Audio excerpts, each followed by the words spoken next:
What are some of the lessons you learned, some of the things that you brought with you from Apollo, some of the things that helped you make good decisions, things that maybe didn't go so well at University of Phoenix when it was in its growth mode? Well, you know, the biggest thing is that we thought that the future of higher education was going to be a hybrid campus.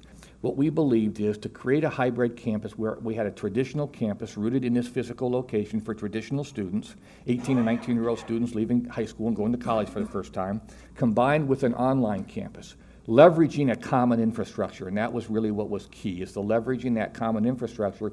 We could create efficiencies and make this a much less expensive.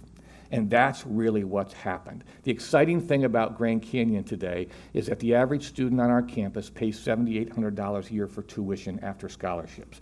That doesn't include Title IV funding. So if they get Title IV funding, that reduces that even more. A big percentage of our students on campus today, in fact, will graduate with no debt. They owe so little money after scholarships that they're paying cash, and so they'll graduate without debt. Where are you with your enrollment, and what are your 5-year plans, and are you able to keep up with the growth? We're really not able to keep up with the growth right now, which is a good thing. You know, when we got here 5 years ago, there were 900 students on our campus, and we had about 100 acres. When we start in the fall, we'll have about 15,000 students on our campus, and we'll have about 240 acres. It's not just the 15,000 students, though. It's our incoming class of students this fall will have an average GPA of almost 3.6. What we're learning is that there is no lack of appetite in this country for families very interested in high-quality private education that's wrapped in the Christian worldview, in a Christian worldview perspective, if it's affordable. The online campus is about 60,000 students today, and we're going to grow that 6 or 7 percentage points a year, and so the end game will be about 25,000 students on this campus, about 400 acres, and 80 or 90,000 students online. Let's talk about your STEM Scholars Program. Tell me a little bit about that. You know, we started that this semester, and we have 2 school districts signed up for it. Any student in either the Peoria School District or the Phoenix Union School District that finishes their sophomore year with a grade point average of 3.25 or above, in the summer before their junior year can start that STEM Scholars Program. And what that means is they can earn 32 college credits that are a STEM Pathways program into any of the STEM areas. So it can be in science, it can be in technology, it can be engineering or math. But we're trying to encourage high school students to get on a STEM track before they go to college.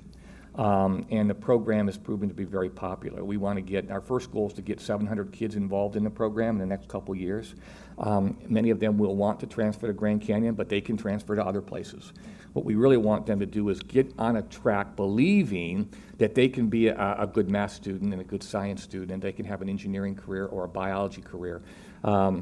And we want to get them on that track before they graduate from high school. So that program is underway, and we're going to work hard on that in this neighborhood.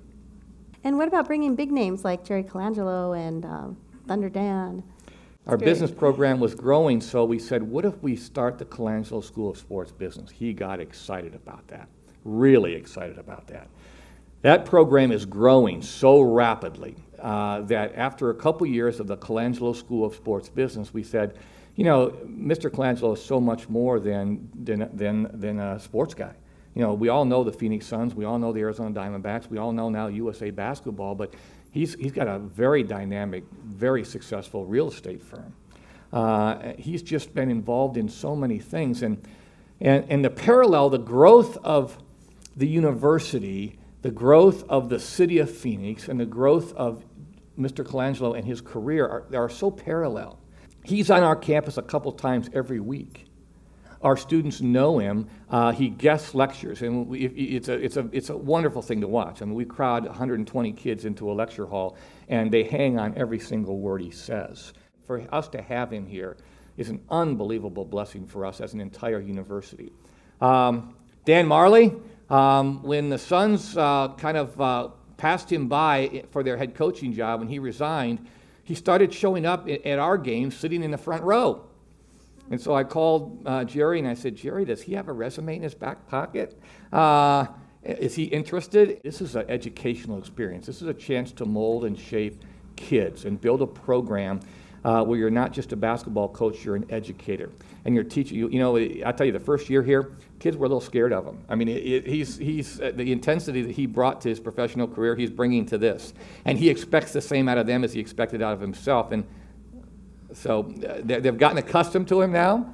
And he's going to be, I believe, a superstar NCAA Division I basketball coach.